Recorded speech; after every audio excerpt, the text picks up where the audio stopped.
I ruled a city of millions, but I couldn't remember the last time I felt anything real. The rain hadn't stopped in hours, streaking down the glass walls of my penthouse like the city itself was trying to wash something away. Maybe me. Maybe the things I'd done, or maybe just the man I had become without noticing when exactly it happened. When the line blurred between control and emptiness, between power and silence. Because silence was all I had left at the top. No noise, no laughter, no warmth. Just the hum of distant traffic 40 floors below and the quiet certainty that nothing I owned could fill the space inside my chest. Not the tailored suits, not the cars lined up like trophies, not the people who said my name with respect, but never with honesty. Because respect built on fear sounds a lot like distance if you listen closely enough. And that night, for the first time in years, I listened. I stood there with a glass in my hand I hadn't touched, watching the reflection of a man I barely recognized staring back at me, composed, controlled, untouchable, and completely hollow, until I couldn't stand it anymore and I left. No destination, no plan, just movement, just the need to feel something other than nothing. And the driver didn't ask questions because they never do. They just followed instructions, quiet, efficient, invisible, the way I trained them to be, until we stopped outside a place I would have never noticed before, a small restaurant tucked between brighter lights and louder names. The kind of place people walk past without looking. Twice, warm lights spilling onto the sidewalk, fogged windows, the faint sound of dishes and quiet conversation leaking into the night air. Ordinary, completely ordinary. And for some reason I stepped out, the rain hitting my coat, cold, sharp, real, more real than anything I'd felt all day, maybe all year. And when I walked inside, the air changed, not because of me, but because of the space itself, smaller, closer, alive in a way my world wasn't. Conversations overlapping, a low hum of life that didn't pause when I entered, didn't bend around me the way everything else did.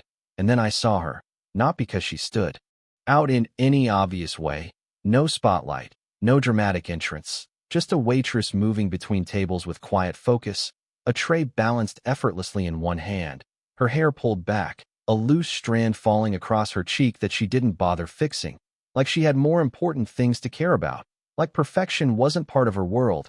And maybe that was the first thing that caught me, not beauty, though she had that in a way that didn't demand attention, but the absence of performance.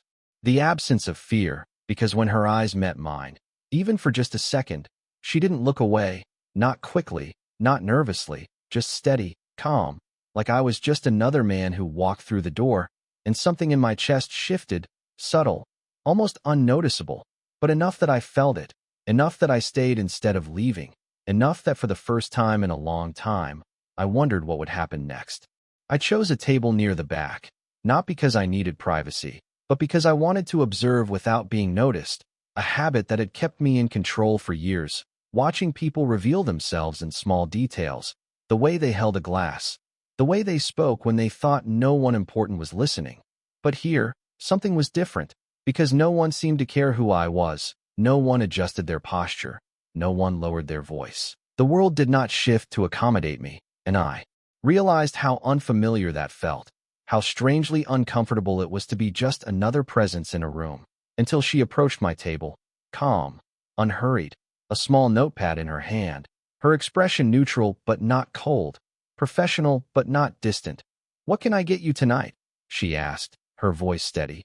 No hesitation, no recognition, and for a second, I did not answer, because I was waiting for it. The flicker of realization, the subtle change in tone, the careful politeness that always followed when people figured out who I was. But it never came. She just stood there, patient, like my silence meant nothing more than indecision. And I found myself saying the first thing that came to mind. Something simple, something ordinary, something I had not ordered for myself in years. "Black coffee," I said, my voice sounding unfamiliar even to me, stripped of the usual weight it carried. And she nodded, writing it down without comment, without curiosity, without fear, then turned and walked away, leaving behind something I could not quite name, something that lingered in the space where control usually sat. And when she returned, she placed the cup in front of me with a small, absent-minded precision, adjusting it slightly so it aligned with the edge of the table. A Detail so insignificant it should have meant nothing. But it did, because it felt intentional, like she cared about the small things in a way no one in my world ever did. Careful, it is hot, she added, a simple warning, the kind given to anyone. And I almost smiled. Almost, because no one warned me about anything anymore. No one assumed I needed protecting from something as trivial as heat, and I took a sip. The bitterness sharp, grounding, real, and for a moment, the noise in my head quieted. Just enough for me to notice her again as she moved through the room, balancing plates, exchanging brief words with customers, listening, really listening, something I had not seen in a long time, not in my world, where conversations were transactions and words were tools.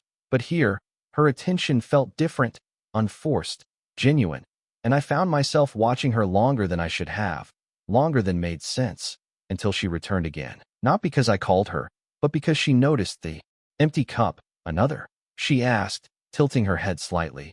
And there it was again, that steady gaze, not challenging, not submissive, just present. And I realized something then, something small but unsettling. I did not want to leave. Not yet. Not while she was still here. Not while this strange, quiet feeling had a chance to exist. Because for the first time in a long time, I was not thinking about control or power or the next move. I was just sitting there, in a place that did not belong to me, looking at someone who did not belong to my world, and feeling something I could not control, something that did not ask for permission to exist, something that made me stay. She did not wait for my answer right away, just stood there with that same quiet patience, like time moved differently for her, like she was not measuring seconds the way I always did, calculating, anticipating, controlling. And something about that unsettled me more than any confrontation ever could, because I was used to people reacting, adjusting, trying to read me before I even spoke. But she did not read me. She simply saw me, and that was new. Yes, I said finally, sliding the empty cup slightly toward her, a small gesture that felt strangely deliberate, like I was choosing to stay without saying it out loud. And she gave a short nod, almost a half smile, not forced, not practiced, just natural, before taking the cup and turning away again. And I watched her go, not because I needed to, but because I could not seem to stop, my attention following the rhythm of her movements, the way she balanced everything without rush, without tension, like she trusted herself to handle whatever came next. Something I had not trusted in anyone else for a very long time. And when she returned, she did not set the cup down immediately. She glanced at me first, just briefly, like she was checking something, not my identity, not my status, but something simpler, something human. You do not look like someone who came here for coffee, she said, her tone light, but direct, and I felt something shift again. A small crack in the structure I had built around myself, because no one spoke to me like that. Not without hesitation, not without calculation, and I could have ignored it, could have dismissed it the way I dismissed most things, but I did not. What do I look like? I asked. And for a moment, just a moment, she studied me, not intensely, not intrusively, just enough to form an answer that felt honest. Like someone who forgot how to sit still, she said, placing the cup in front of me. And the words landed deeper than they should have, because they were simple, almost casual, but they were also true in a way that caught me off guard. And I found myself leaning back slightly, exhaling without realizing I had been holding my breath. Maybe I did.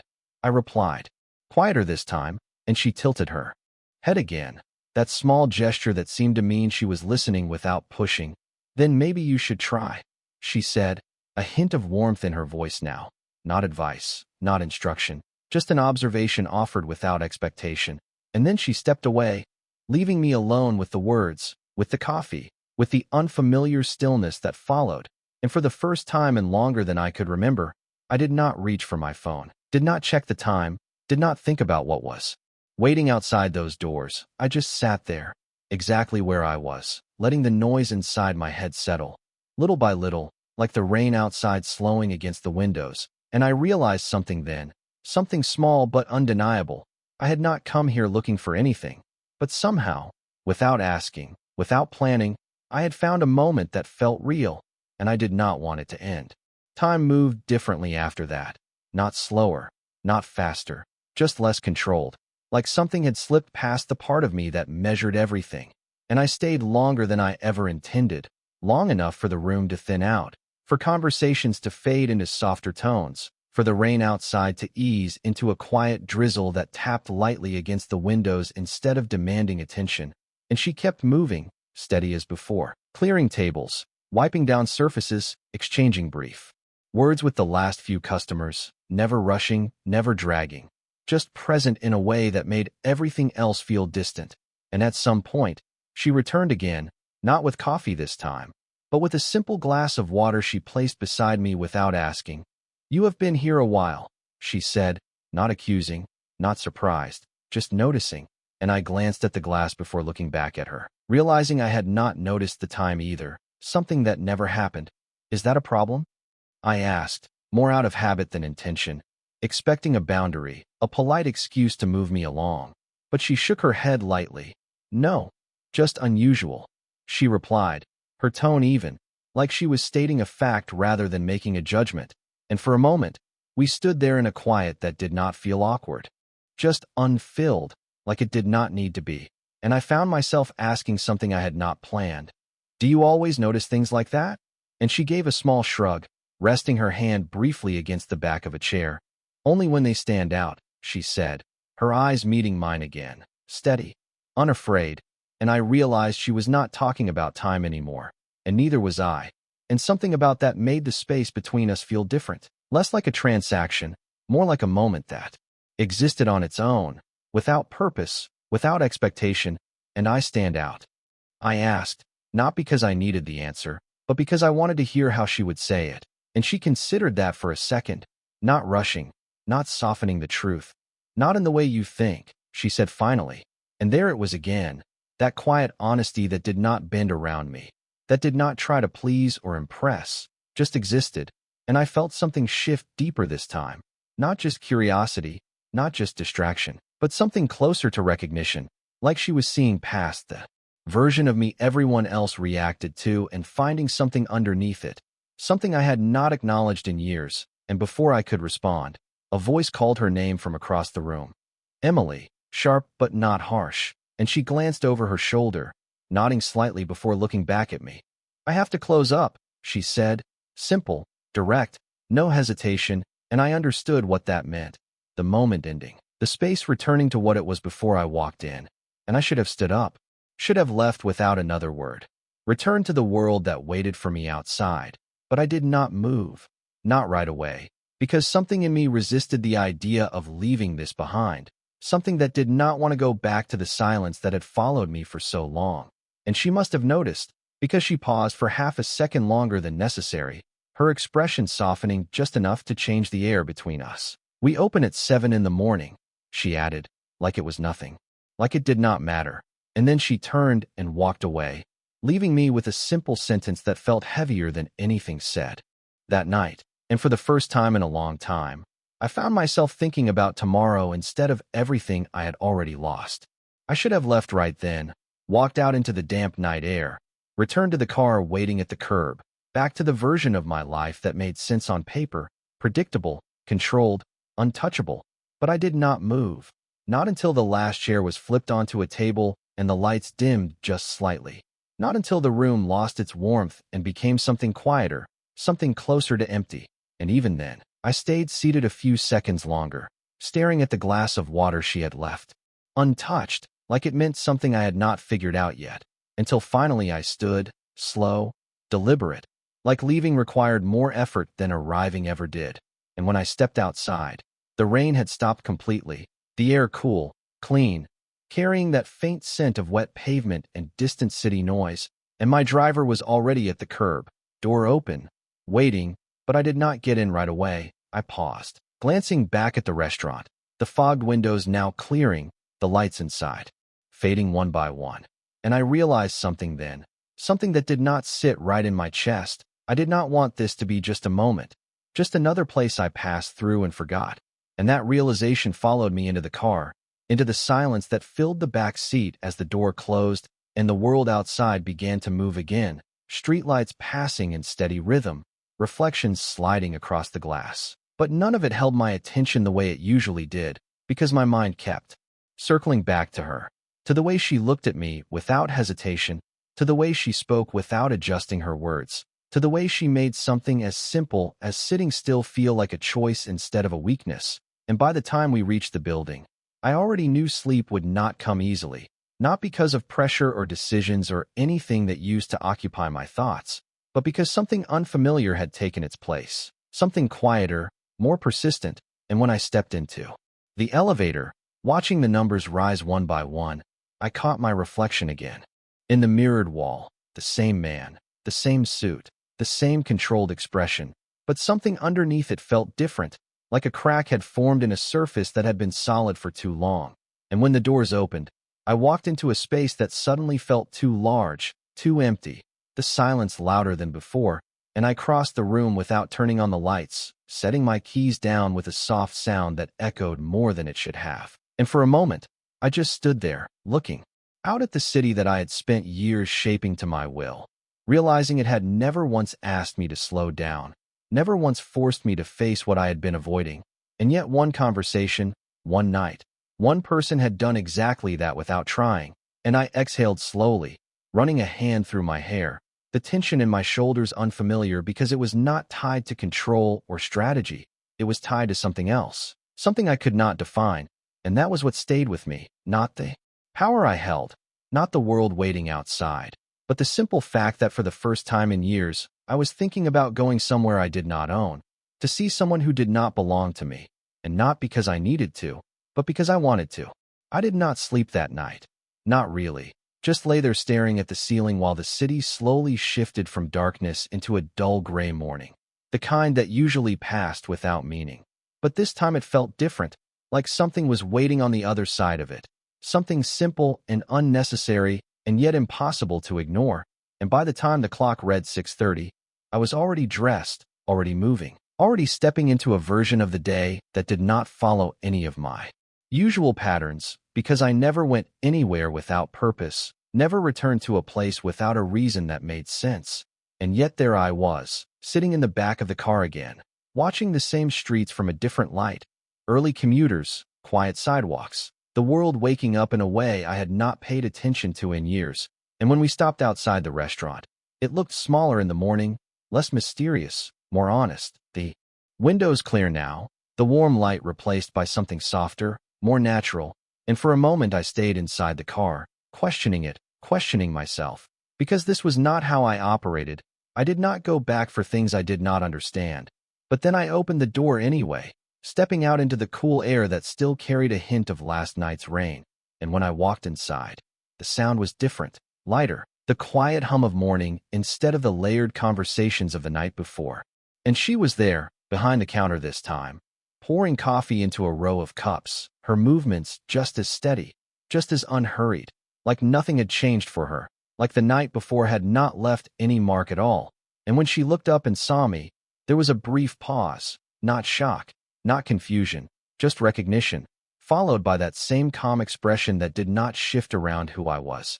"You came back," she said, not as a question, just a simple acknowledgement, and I found myself nodding, stepping closer without overthinking it. "You said you open at 7.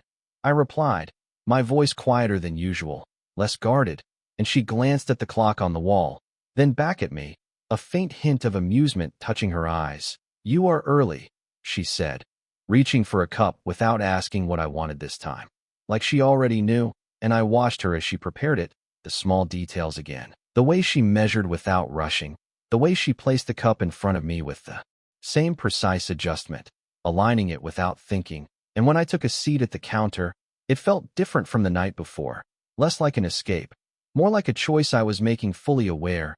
And for a moment, neither of us spoke, just the quiet sound of coffee being poured, the soft clink of ceramic against the counter, the rhythm of a morning that did not need anything more, until she leaned lightly against the edge of the counter. Not too close, not distant, just present. "So," she said, her tone casual but direct, "did you figure out how to sit still?" And I let out a breath that almost felt like a laugh, something rare, something unfamiliar. "I am trying," I admitted, and she nodded. Once, like that was enough, like effort mattered more than results. And as I took a sip of the coffee, the warmth spreading through my hands, I realized something that settled deeper than anything else. I had not come back because I needed something from her. Not control, not answers, not even understanding. I had come back because for the first time in a long time, there was a place where I did not have to be anyone else. And she was the reason that place existed. Days should have pulled me back into rhythm, into structure, into the version of myself that did not hesitate.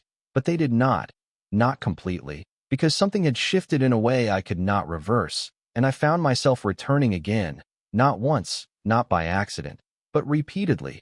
Mornings when the city was still stretching awake, evenings when the lights softened and people lingered a little longer, and each time, it became easier to walk through that door without questioning it, easier to sit without measuring how long I stayed, easier to let silence exist without filling it. And she never treated it like a pattern, never acknowledged the frequency, never asked why I kept coming back. She just met me where I was each time, the same steady presence, the same quiet honesty, like nothing about me required adjustment. And somewhere in between those moments, conversation began to form, not forced, not strategic, just small pieces that connected without effort, questions that did not dig too deep but still meant something. "You always drink it black?" she asked one morning, leaning lightly against the counter as sunlight filtered through the window behind her, soft and warm, and I nodded, watching the way the light caught in her hair. "It keeps things simple," I said, and she smiled slightly, not amused, just understanding. "Simple is underrated," she replied, and that was how it went. Small exchanges that should have meant nothing, but somehow stayed with me long after I left, building into something I could not quite define. Until one evening, the shift felt different, not in the room, not in the noise, but in her, a subtle change I noticed before I understood it. The way her movements were still, precise but carried a hint of distraction. The way her responses came a second later than usual.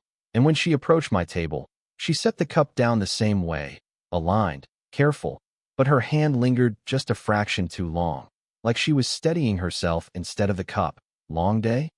I asked, the question leaving me before I could decide whether to say it. And she gave a small exhale that almost sounded like a laugh, but lighter, tired. "Something like that," she said, brushing that same loose strand of hair behind her ear, and I watched her more closely then, noticing the details I had not before, the faint crease between her brows, the way her shoulders held just a little more tension than usual. And it did something unexpected, something unfamiliar. It made me want to fix it, not control it, not eliminate it, but ease it. And that thought alone caught me off guard, because I did not fix things for people. I solved problems, I removed obstacles. But this was different, quieter, more personal, and before I could overthink it, I spoke again. "You should sit for a minute," I said, gesturing to the empty stool across from me. And she hesitated, just briefly, like she was considering it against something else, responsibility, routine, whatever kept her moving. But then she surprised me. She stepped around the counter and sat, not fully relaxed, but present, facing me without distance, without pretense. And for a moment, neither of us spoke, just shared the same space without purpose, without expectation. And I realized something then, something that settled deeper than anything before it. This was no longer just about me finding something I had lost. This was about her becoming part of that process, not because I pulled her into it, but because she chose to step into it on her own, even if only for a moment. And that choice made everything feel different. She did not stay long, just a few minutes, maybe less, but it changed something in a way I could not ignore, because it was the first time she stepped out from behind the routine that defined her world, the first time she allowed herself to exist in the same space as me without a role to play. And when she stood up again, smoothing her hands lightly against her apron, there was a small shift in her expression, not guarded, not distant, just aware, like she had crossed an invisible line and was deciding whether it mattered. "I should get back," she said, her voice steady but softer than before, and I nodded, not because I wanted her to leave, but because I understood that this place, this rhythm, it belonged to her in a way nothing belonged to me. And as she moved away, returning to the quiet flow of her work, I stayed where I was, watching the moment settle into something real, something that could not be undone.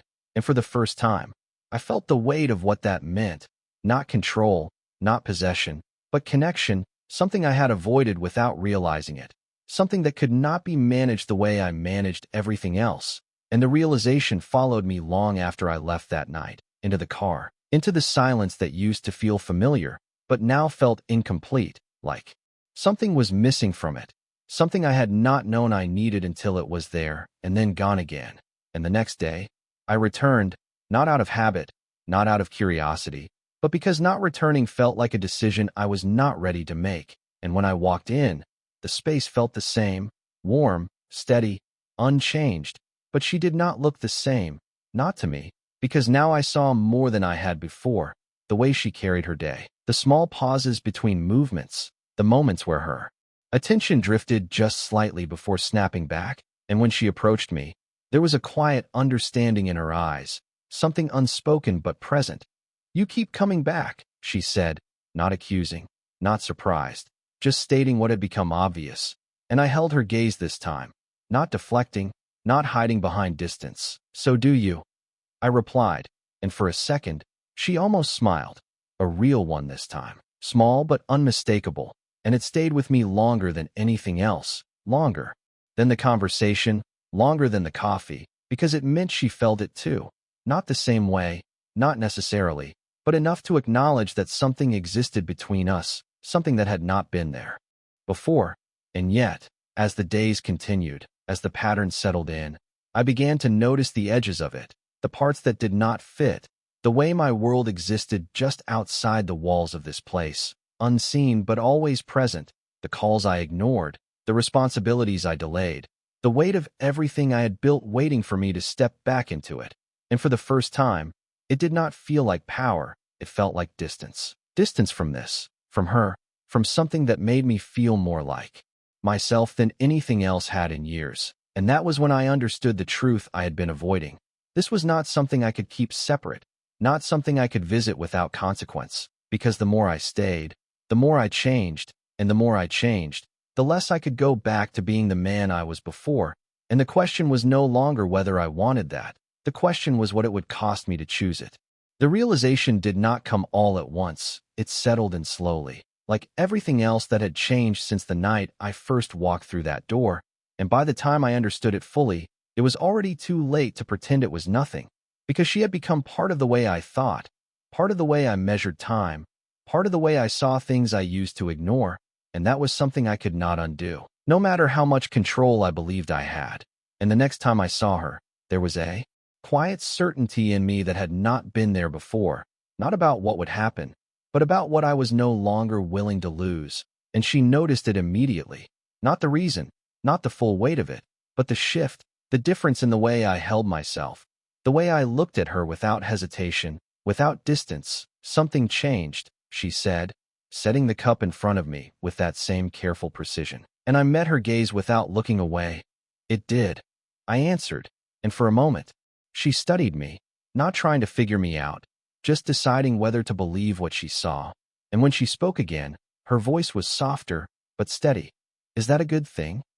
And I exhaled slowly, because that was the question I had been asking myself without putting it into words. Not about her, not about this place, but about the man I had been before all of this started, the version of me that would have walked away without looking back, that would have dismissed this as irrelevant, temporary, insignificant, and I realized I did not recognize that version anymore, not completely. "I think it is the first honest thing I have felt in a long time," I said, and the words settled between us, simple, unguarded, and she did not respond right away, just held my gaze for a second longer than usual, like she understood the weight behind them even if she did not know the details. And then she nodded, once, quietly, like that was enough, like she did not need anything more from me in that moment. And something in that acceptance made everything else feel clearer, because I had spent years building a world that required constant control, constant distance, constant awareness of what could be gained or lost. And this was none of those things. This was not about gaining, not about owning, not about proving anything. It was about choosing something real even when it did not fit into the life I had created. And that choice felt heavier than anything I had made before, because it required me to let go of the version of myself that had never needed anyone.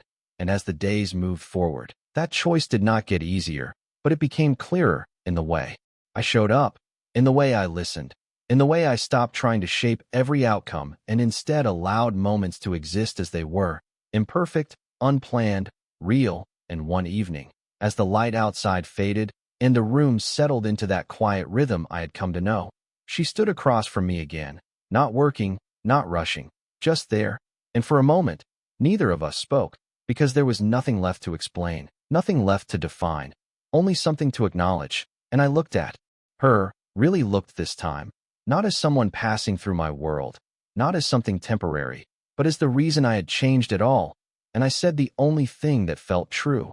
You did not fix me, my voice. Low but steady.